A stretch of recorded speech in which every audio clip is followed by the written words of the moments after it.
네, 여러분 안녕하십니까? 공기업 대비반의 조여은입니다.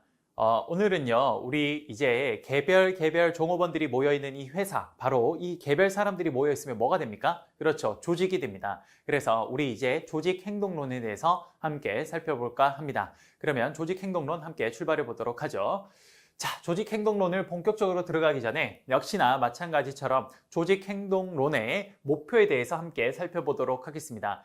조직 행동론의 궁극적인 목적은 뭐냐? 바로 이겁니다. 조직의 목표와 개인의 목표를 동시에 달성하는 것이 바로 조직 행동론의 궁극적인 목적이라고 볼 수 있습니다. 이걸 우리 우리 경영학에서 뭐라고 하냐? 바로 인간과 조직의 공존이라고 이야기를 하는 거죠. 조직 행동론은요, 이런 겁니다. 뭐냐? 인간 개별 사람들이 있는데요. 이 개별 사람들이 어때요? 그래요. 사람마다 특성이나 성향이나 그 사람들이 자란 환경이 너무 다르다 보니까 이 사람들이 모여서 일을 할 때 이게 의외로 화합이 잘 되지 않습니다. 여러분들도 나중에 직장 생활을 해보면요. 직장에 가서 가장 힘든 게 뭐냐? 그런 말 많이 합니다. 쌤도 직장 생활 해봤지만 직장 생활에 가장 힘든 게 뭐냐? 일 때문에 힘들다? 절대 그렇지 않아요. 일은 별로 힘들지 않아요. 일이라는 건요. 딱 정해진 과업이기 때문에요. 그걸 처음에 익숙해지는 데까지는 조금 힘이 들지 모르겠지만 그게 익숙해지고 나면요. 일은요. 사실 별로 힘들지 않아요. 모든 직장인들의 공감할 만한 이야기 뭐냐? 가장 힘든 게 뭐냐? 직장 생활에서? 그건 바로 인간 관계라고 합니다. 그래요. 그 직장 생활 내에서요, 나와 성향이 다른 사람들과 그 한정된 공간에서 서로 부대끼면서 어떤 일을 해가야 되는데 그 과정에서 사실 인간과의 갈등 관계가 굉장히 많이 발생합니다. 그래서 우리 맨날 하는 말이 뭐냐? 그래요. 사람과 사람들끼리 여기 만났을 때 그 사람과의 관계 때문에 일이 힘들다라고 직장 생활이 힘들다라고 이야기를 많이 합니다. 그래서 이 조직 행동론은 뭐냐? 바로 그 개별 사람들이 모여 있는 이 조직을요. 어떻게 하면 잘 융화시켜서 개별 사람들의 나아가고자 하는 그 목적과 조직이 나아가고자 하는 목적을 함께 일치해서 나아갈지 그걸 보는 게 바로 조직 행동론이라고 보시면 될 것 같습니다. 됐습니까? 그러면 자 볼게요. 조직 행동론은요, 크게 두 가지로 나눌 수 있습니다. 첫 번째, 바로 조직의 구성원인 개인의 파트로 볼 수 있고요. 두 번째, 그 개인들이 모여있는 집단 자체를 보는 방법. 이 두 가지 방법으로 나눌 수가 있다는 겁니다. 즉, 무슨 말이냐? 이겁니다. 개인의 분야는 뭐냐면요. 개별 사람들을 변화시켜서 조직이 나아가고자 하는 방향으로 함께 잘 이끌어가는 그 방향에 대해서 공부하는 게 바로 이 개인 파트고요. 집단 파트는 뭐냐? 사람들이 모여있는 이 집단을요, 잘 이끌어가서 우리 조직이 나아가고자 하는 방향으로 함께 나아가는 그걸 연구하는 게 바로 집단 파트라고 보시면 될 것 같습니다. 그래서 우리 조직 행동론은 크게 두 개, 개인과 집단으로 나누어서 이렇게 보도록 하겠습니다. 됐습니까? 그래서 첫 번째 개인 파트를 좀 볼 건데요. 자, 한번 보면요. 이런 이야기를 할 수 있습니다. 자, 개인 파트는요, 개인을 변화시켜서 조직의 목표를 달성하는데 가장 중요한 요소가 무엇인가를 보는 거예요. 즉, 개별인 사람들, 이 개인들을 변화시켜서 조직이 가고자 하는 목표를 달성하는데 개인의 변화를 시켜서 여기에 함께 나아갈 수 있도록 하는데 가장 중요한 요소가 뭐냐? 여러 가지 요소가 있습니다. 그런데 그 중에서 가장 중요한 요소는요, 바로 동기부여라고 보시면 될 것 같습니다. 그래요. 우리 개개인을 변화시켜서 조직이 나아가고자 하는 방향과 함께 일치해서 나아가는데 가장 중요한 요소는 바로 동기부여라고 보시면 될 것 같아요. 그래서 우리 개인 측면에서는요, 바로 이 동기부여를 어떻게 가는지에 대해서 볼 겁니다. 그래서 개인 파트에서는 동기부여 이론이라는 걸 함께 여러분들과 함께 보게 될 거예요. 됐습니까?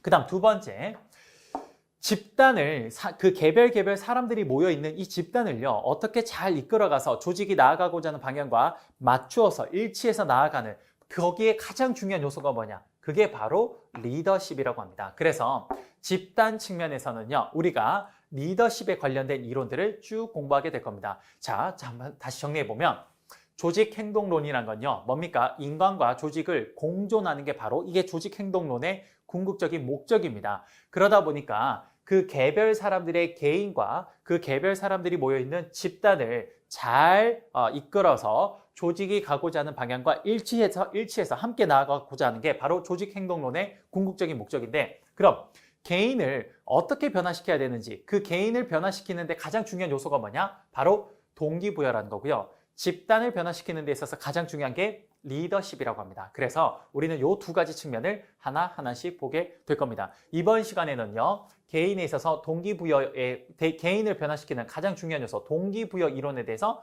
쭉 한번 살펴보도록 하겠습니다. 됐습니까?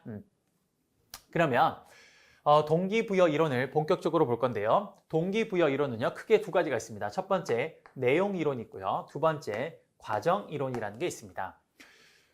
내용 이론이란 건 뭐냐면요. 무엇이 사람 개개인의 동기를 부여시키는지 그걸 보는 겁니다. 그게 바로 내용 이론이에요. 내용 이론. 무엇이 과연 개별 사람들의 동기를 부여시키는가? 그게 바로 내용 이론이고요. 그 다음 과정 이론은요. 어떻게 하면 사람들이 동기부여가 되는지를 보는 겁니다. 그래서 내용 이론은 what에 관련된 내용이고요. 두 번째 과정 이론은 어떻게, how와 관련된 내용이라고 보시면 될 것 같습니다. 됐습니까? 그러면 내용 이론부터 하나씩 볼 건데요. 자, 내용 이론을 쌤이 지금부터 세 가지 이론을 좀 보여줄 겁니다. 매슬로우의 욕구 단계 이론과 알더퍼의 ERG 이론, 그리고 허츠버그의 이요인 이론, 이렇게 세 가지가 있는데요. 자, 이 세 가지가 각각 쌤이 설명을 드리겠지만 궁극적인 결론은 뭐냐? 이 모든 세 가지 이론들의 궁극적인 결론은요. 결국에 인간에게 개별 사람들의 동기를 부여하는 것은 무엇인가? 라고 했을 때 그건 바로 개별 사람들의 뭡니까? 그래요. 욕구라고 합니다. 다른 말로 욕망이라고도 하죠. 바로 이 욕구 때문에 개개인이 동기가 부여된다라고 이야기를 합니다. 그래서 지금부터 이 각각의 이론들은요, 전부 다 그 개별 사람들의 욕구에 대해서 설명을 하고 있습니다. 됐습니까? 그래서 첫 번째 내용 이론부터 한번 살펴보도록 할게요. 내용 이론의 가장 첫 번째 매슬로우의 욕구 단계 이론부터 한번 보도록 하겠습니다.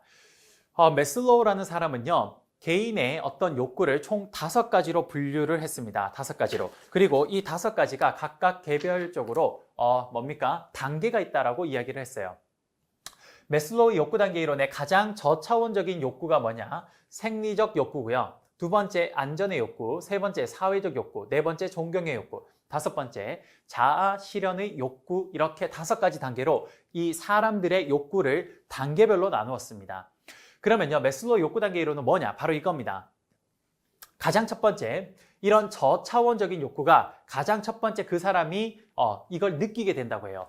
즉, 내가 이 저차원적인 욕구를 느끼면요, 위에 있는 욕구들은 일단 느끼는 게 아닙니다. 저차원적인 욕구를 가장 먼저 느낀다고 해요. 그래서 내가 생리적 욕구, 먹고 자고 쉬는 이런 거에 대한 욕구를 내가 가장 먼저 느끼면요, 이걸 해결되기 전까지는 이 위쪽에 있는 단계의 욕구는 전혀 느낄 수 없다라고 합니다. 그래서 첫 번째, 생리적 욕구가 느껴지면요, 이걸 해결하려고 사람들이 노력하는 겁니다. 바로 여기에서 동기가 부여되는 거죠. 뭔가 내가 활동하려고 노력하는 동기가 여기서 부여되는 겁니다. 그래서 내가 열심히 해서 생리적 욕구가 해결이 되면요, 그럼 이게 만족이 되면 그 다음 단계의 욕구로 진행을 하게 된다고 합니다. 그래서 저차원적인 욕구가 만족이 되면 그러면 바로 그 다음 단계의 고차원적인 욕구를 다시 추구하게 된다고 해요.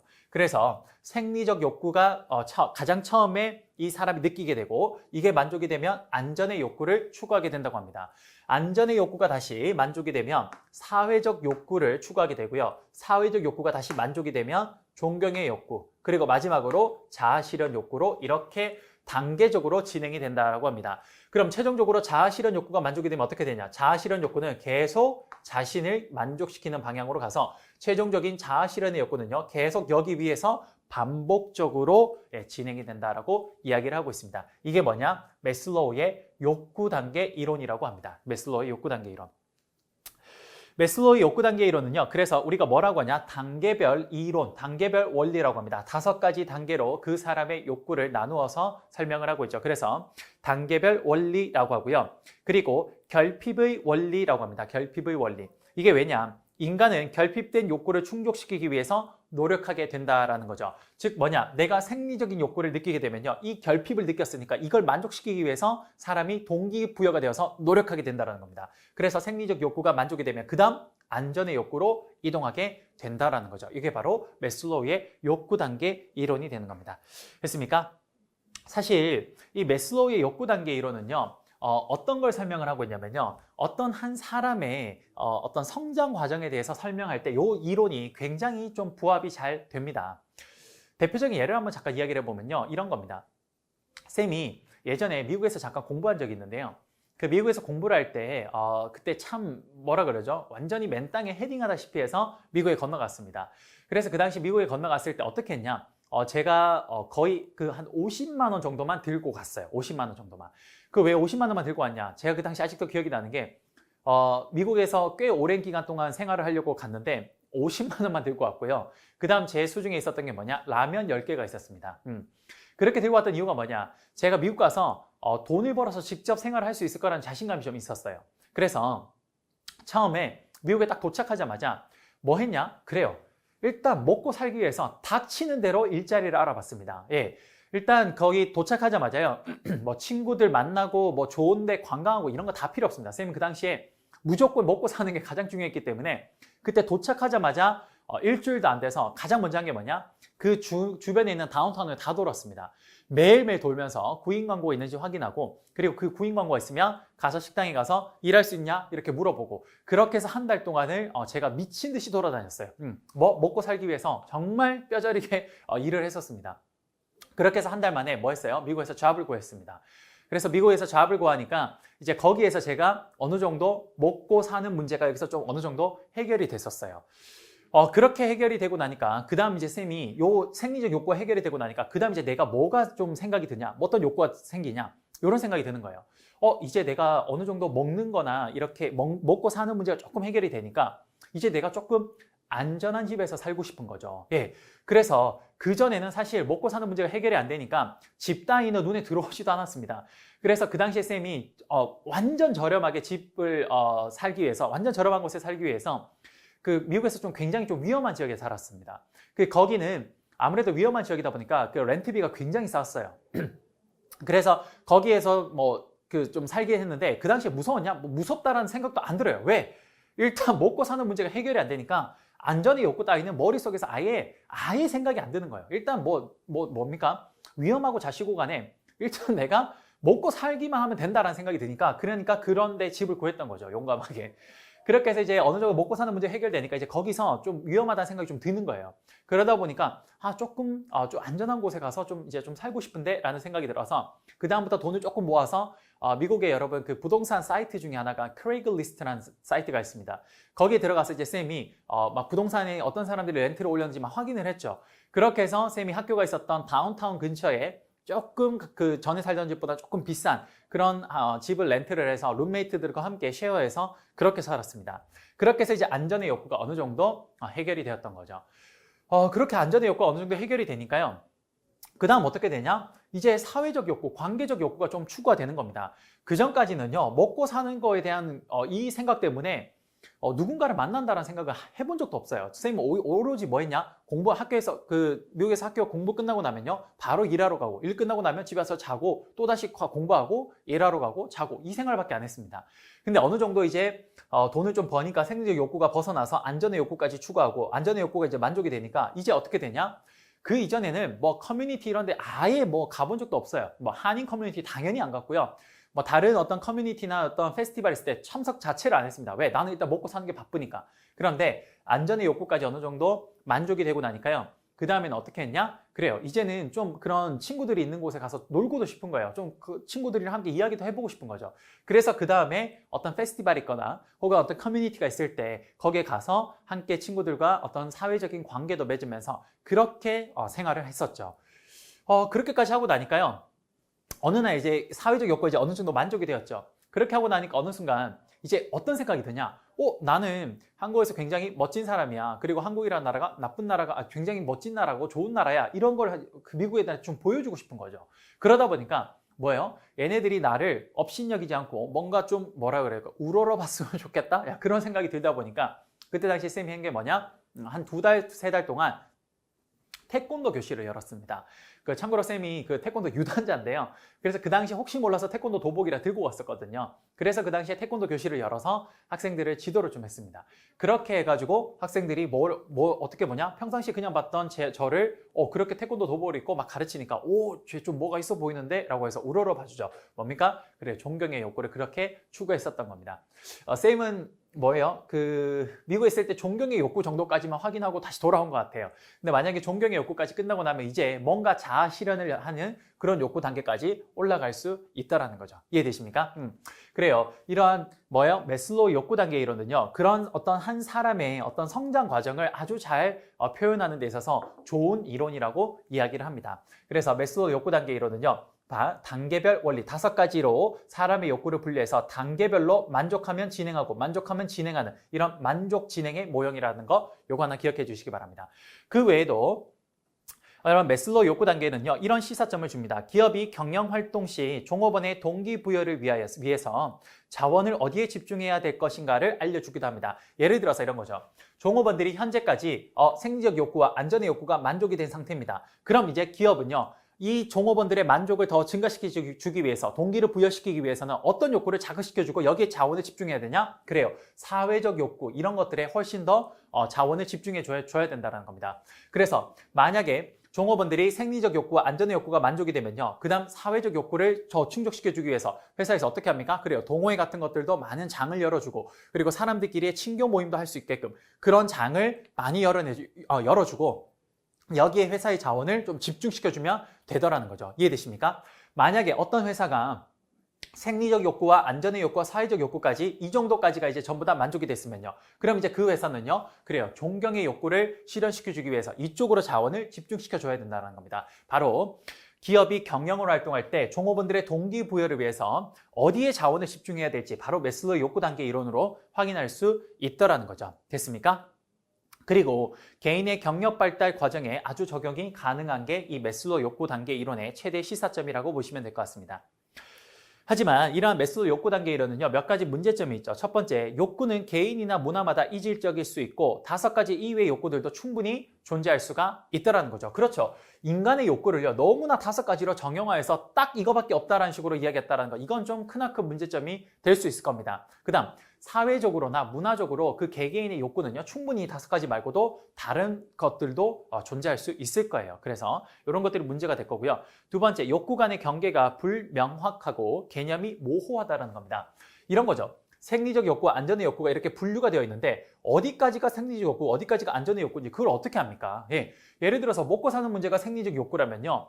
그러면 잠자는 거는 그럼 안전의 욕구냐? 그걸 생리적 욕구라고 생각할 수도 있는 거죠. 왜? 이것도 당장에 우리가 지금 먹고 사는 문제에 해당될 수 있으니까. 그러니까 이런 것들이 조금 모호하다라는 거, 경계가 굉장히 애매모호하다라는 거, 이런 것들이 문제점이 될 수가 있을 겁니다. 그래서요, 이런 메슬로우의 욕구 단계 이론이 이런 문제점을 가지고 있어서요. 그래서 이 문제점을 좀 일부 수정을 한 거, 그게 바로 뭐냐? 알더퍼의 ERG 이론입니다. ERG 이론. 특히 메슬로우 욕구 단계 이론에서 가장 문제점이 뭐냐? 메슬로우 욕구 단계 이론은요, 이런 이야기를 합니다. 하위 단계 욕구가 만족이 되면요, 그 다음 상위 단계 욕구로 올라간다고 합니다. 근데 상위 단계 욕구가 여기 올라오면요, 그 다음 절대 다시 아래쪽으로, 자, 생리적 욕구가 만족이 되면 그 다음 안전의 욕구를 추구하게 되는데 사람이 그 다음에 안전의 욕구에서 다시 이렇게 역행해서 내려오지는 않는다라고 해요. 상위 욕구에서 하위 욕구로 이렇게 역행을 해서 내려오는 건 없다라고 합니다. 그게 메슬로우 욕구 단계 이론에서 가장 큰 문제점 중에 하나였어요. 그래서 이걸 보완하기 위한 게 뭐냐? 그게 바로 알더퍼의 ERG 이론이라고 합니다. ERG 이론. 자, 알더퍼 ERG 이론은요, 메슬로우 욕구 단계 이론을 좀 수정 보완하기 위해서 나온 거기 때문에요. 그래서 기본적으로 메슬로우 욕구 단계 이론을 그대로 가져옵니다. 그대로 가져오는데 알더퍼 ERG 이론은요, 욕구를 5개가 아니라 이제 몇 개? 3개로 나눕니다. 이 경계가 너무 모호한 것들을 좀 합쳐서 이렇게 욕구를 3가지로 좀 뭉뚱그려서 표현을 하게 돼요. 그래서 알더퍼 ERG 이론은 단계별 원리를, 메슬로우 욕구 단계 이론의 단계별 원리를 그대로 가져오되 5단계가 아니라 3단계로 나누어서 이야기를 합니다. 자, 알더퍼 ERG 이론은요, 하위 욕구는요, 존재의 욕구라는 게 있고요. 그 위에 상위 욕구는 관계 욕구가 있고, 마지막으로 성장의 욕구가 있다라고 이야기를 합니다. 그래서 성장, growth, 그 다음에 관계, relationship, 그 다음에 존재, exist라 그래서 ERG 이론이라고 이야기를 하는 거죠. 됐습니까? 이게 바로 알더퍼 ERG 이론인데, 자, 알더퍼는요, 기본적으로 메슬로우 욕구 단계 이론을 그대로 가져온 거기 때문에요. 메슬로우 욕구 단계 이론처럼 만족 진행의 모형을 그대로 씁니다. 그래서 존재의 욕구를 만족하면요, 그 다음 관계의 욕구로 이렇게 진행한다라고 이야기를 해요. 그런데 중요한 건 뭐냐? 메슬로우 욕구 단계 이론은 하위 욕구가 만족이 되면 상위 욕구로 진행을 하면서 여기에서 하위로 다시 내려오지는 않는다라고 해요. 하지만 뭐 알더퍼의 ERG 이론은요. 이렇게 하위 욕구가 만족이 되어서 상위 욕구로 올라갔을 때 상위 욕구가 잘 충족이 안 되면 다시 하위 욕구로 이렇게 퇴행할 수 있다라고 이야기를 합니다. 그게 뭐냐? 만족 진행에서 이 요소가 추가된 거죠. 뭐 좌절 퇴행 요소가 이렇게 추가된 겁니다. 예를 들어서 이런 거죠. 뭐냐? 존재 욕구가 어느 정도 만족이 되어서 이제 관계 욕구로 상위 욕구 단계로 올라갔습니다. 그런데 내가 뭔가 다른 사람과의 관계를 맺으려고 노력을 했는데 그 관계가 잘 안 되더라는 거예요. 그럼 오히려 이 관계 욕구에 사람이 이제 좌절해버리면요. 관계의 존재 욕구로 퇴행하면서 오히려 존재 욕구를 더 강하게 느낄 수도 있다는 겁니다. 이게 뭐냐? 알더퍼의 ERG 이론이라고 보시면 될 것 같아요. 이게 바로 알더퍼 ERG 이론입니다. 그래서 알더퍼 ERG 이론은요. 매슬로우 욕구 단계 이론에서 만족 진행 모형에서 좌절 퇴행 모형을 추가해서 좀 더 수정한 모형으로 이렇게 진일보한 이론을 설정하게 된 겁니다. 됐습니까? 그래서 알더퍼의 ERG 이론의 시사점은요. 종업원의 상위 욕구가 좌절되면 하위 욕구가 오히려 더 커질 수가 있으므로 종업원의 항상 뭡니까? 상위 욕구에 대해서도 잘 생각을 해야 된다는 거죠. 매슬로우는 하위 욕구가 일단 만족돼야 상위로 갈 수 있기 때문에 무조건 하위 욕구에만 관심을 가지고 이걸 충족시켜주는 거에다가 초점을 줬는데 그게 아니라는 겁니다. 알더퍼 ERG로는 하위 욕구를 충족돼서 상위로 갔어도 여기에서 만약에 충족이 안 되면 다시 퇴행할 수 있기 때문에 항상 상위에서 상위 욕구도 신경을 써야 된다는 거. 그게 바로 첫 번째 시사점이 될 수 있고요. 그 다음에 이 알더퍼 ERG 이론은요. 또 뭐가 좀 문제점이 있냐면요. 이 알더퍼 ERG 이론은요. 역시나 그런 거랑 비슷합니다. 욕구는 사람마다 좀 다르다라는 거. 이런 것들이 좀 문제점이 될 수가 있다겠죠. 이게 바로 알더퍼 ERG 이론입니다. 매슬로우 욕구 단계 이론을요. 하나 진일보한 이론이라고 보시면 될 것 같습니다. 됐습니까? 자, 이런 두 가지 이론을 지금까지 설명드렸는데요. 마지막으로 허츠버그의 2요인 이론이라는 걸 한번 보도록 하겠습니다. 자, 허츠버그의 2요인 이론이라는 건요. 자, 이게 조금 앞쪽의 내용과는 조금 차이가 있는데 뭐냐? 매슬로우 욕구 단계 이론과 알더퍼 ERG 이론은요. 이런 겁니다. 만약에 만족을 못하면 불만족, 불만족이 아니면 만족이라고 했습니다. 즉 뭐냐? 이 두 개의 이론은요. 이런 관계가 있어요. 뭐 만족이 아니면 뭐 불만족이라는 거죠. 불만족. 즉 만족의 반대가 불만족이고 불만족의 반대가 만족이라는 겁니다. 그게 바로 매슬로우 욕구 단계 이론과 알더퍼 ERG 이론이에요. 그런데 허츠버그의 2요인 이론은 그런 게 아닙니다. 뭐냐? 허츠버그의 2요인 이론은요. 만족을 주는 요인과 불만족을 주는 요인은 엄연히 다르다고 적혀 있습니다. 그래서 만족을 주는 요인이 충족이 안 되면요. 불만족이 아니라 만족이 안 되는 거고요. 그 다음 불만족을 주는 요인이 만약에 충족이 되면 만족이 되는 게 아니라 그냥 불만족만 아닌 겁니다. 그래서 우리가 만족을 주는 요인을요. 동기 요인이라 그러고요. 불만족을 주는 요인을 우리는 위생 요인이라고 해요. 자, 한번 볼게요. 예를 들어서 위생 요인은 불만족을 주는 요인인데 자, 위생 요인에는 보통 뭐가 있냐? 이런 게 있어요.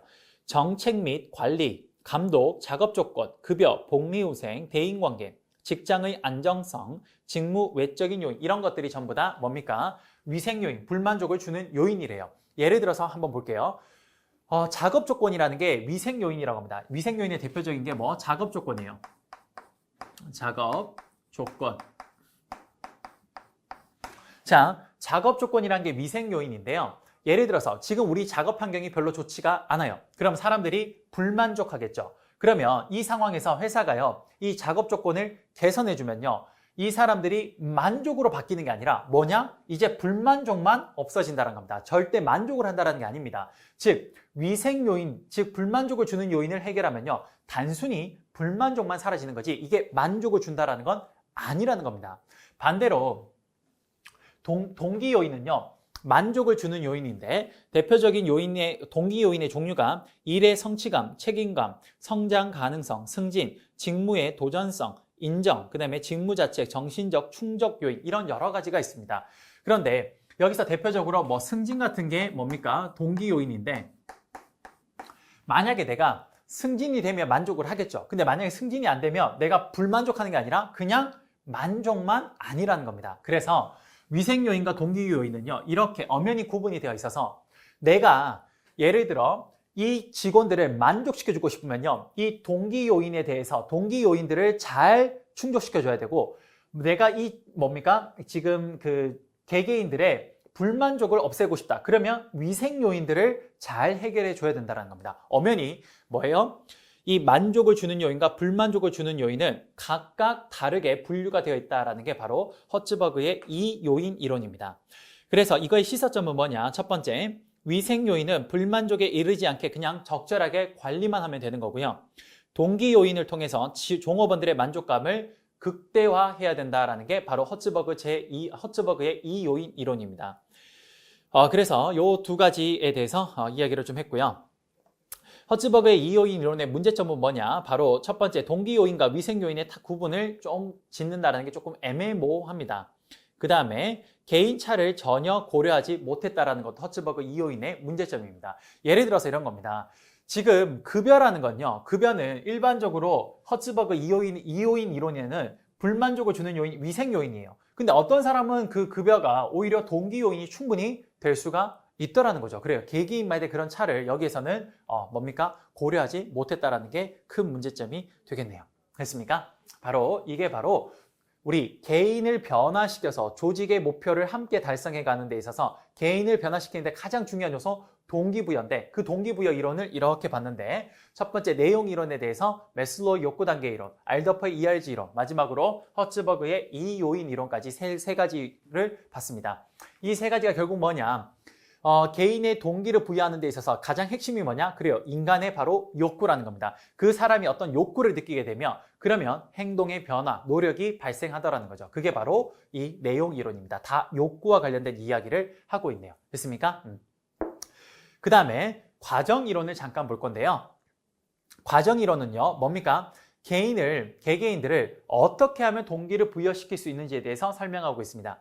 자, 과정 이론의 대표적인 게 브룸의 기대 이론과 두 번째 아담스의 공정성 이론이라는 게 있습니다. 자, 브룸의 기대 이론부터 잠깐 보면요. 브룸의 기대 이론은 다음과 같은 이야기를 합니다. 자, 개개인의 동기는 어떻게 부여되냐? 그건 개인의 노력과 그 노력을 통해서 나오는 결과물과 그 결과물을 통해서 이 사람이 받는 보상을 뭐예요? 지금 보시면 곱하기로 표현했습니다. 곱하기로. 그래요. 그러다 보니까 브룸의 기대 이론은요, 노력과 결과와 보상이요, 이 연결되어 있는 곱하기가요, 어느 중에 하나라도 0이 되면 개인의 동기는 빵이 된다라고 이야기를 합니다. 그게 바로 브룸의 뭡니까? 기대 이론이라고 이야기를 합니다. 자, 이게 무슨 말이냐? 잘 보세요. 개인의 동기부여는요, 노력과 결과와 보상을 곱한 건데, 자, 노력이 결과로 얼마만큼 잘 이어질지를 이야기하는 게 우리가 그걸 기대감이라고 하고요. 결과가 보상으로 얼마만큼 잘 연결될지를 설명하는 게 수단성이고요. 그 다음 내가 받는 보상이 나한테 얼마나 의미가 있는지를 말하는 게 유의성이라고 합니다. 요 세 가지를 잠깐 설명 한번 해볼게요. 예를 들어서 이런 게 있죠. 우리가 옛날에 그 중고등학교 시절 때 부모님들이 그런 말씀 하십니다. 야, 애야, 네가 이번 중간고사 때 열심히 해서 수학을 90점 이상 받으면 그럼 엄마가 네가 사고 싶은 그 게임기 하나 사줄게. 이런 이야기 하시죠. 바로 그런 이야기를 많이 들었을 겁니다. 이때 내가 정말 수학 공부를 열심히 하려고 하는 그런 동기부여가 발생하려면요. 바로 이 세 가지가 유의미하게 연결이 돼야 된다는 겁니다. 자, 예를 들어서 첫 번째 보세요. 내가 이게 정말 동기부여가 돼서 열심히 수학 공부를 하려면요. 첫 번째 이게 돼야 돼요. 자, 내가 그 친구가 원래 예를 들어서 한 85점에서 90점 가까이 이렇게 받던 친구였어요. 수학 점수를요. 그런 친구가 지금 수학 시험까지 한 달이 남았다고 해보죠. 그럼 이 친구는요. 얼마든지 한 달 동안 열심히 하면요. 열심히 노력을 하면요. 수학 성적을 90점 이상 받을 확률이 굉장히 높아지죠. 말 그대로 내가 노력을 했을 때 좋은 결과가 나올 기대감이 굉장히 이 두 개가 끈끈하게 연결이 될 겁니다. 맞습니까? 그럴 경우에 노력도 열심히 해서 결과가 높게 나오니까 동기부여가 확 올라갈 거예요. 반면에 이 친구가 평상시에 수학 점수를 10점, 20점 받던 친구입니다. 그런 친구는요. 한 달 남은 시점에 내가 90점이라는 결과를 이루어내려면요. 한 달 동안 백날 노력을 해도 절대 안 될 겁니다. 그러니까 이 친구는 내가 아무리 노력을 해도 그 결과가 안 나올 거를 예상하기 때문에 이 친구는 노력을 하지 않을 겁니다. 노력이 빵이 되면서 동기부여가 0이 되는 거죠. 이해되십니까? 바로 첫 번째, 이 기대감은 바로 그걸 의미하는 겁니다. 내가 노력을 했을 때 그 노력이 얼마만큼 결과로 잘 연결될지가 이게 적절하게 연결이 잘 되어야 그래야 그 사람의 동기가 부여된다는 거죠. 이해되십니까? 그 다음 두 번째, 내가 예를 들어서 이제 그 친구가 열심히 해서 정말 중간고사 때 성적을 90점을 받았습니다. 90점을 받았어요. 그랬더니 이제 90점이라는 성적을 딱 받아서 어머니한테 보여드렸죠. 어머니, 제가 열심히 해서 90점을 받았습니다. 그러니까 말씀하신 것처럼 저한테 그 보상을 주세요라고 했죠. 그랬더니 어머니가 뭐라 하시냐? 미안해, 구라였어? 라고 했습니다. 거짓말이야? 라고 했어요. 그래서 왜요? 라고 했더니 그냥 네 잘 되라고 했던 거야 라고 이야기를 했죠. 여러분도 아마 이렇게 속아보신 경험 좀 있을 거예요. 그쵸? 네. 선생님도 많이 속았는데 바로 이겁니다. 내가 이제 결과를 받아왔어요. 근데 그 결과가 실제 보상으로 연결이 잘 되어야, 그래야 내가 동기가 부여가 될 겁니다. 그래야 열심히 하는 거죠. 근데 분명히 좋은 결과를 받았음에도 불구하고 어머니께서 그 보상으로 연결을 안 해준 겁니다. 그럼 다음번에 중간고사 끝나고 난 뒤에 기말고사 때 어머니가 다시 이야기하는 겁니다. 얘야, 네가 열심히 하면 어머니가 지난번에는 구라쳤지만 이번엔 진짜로 내가 너 정말 게임기 사줄게 라고 했습니다.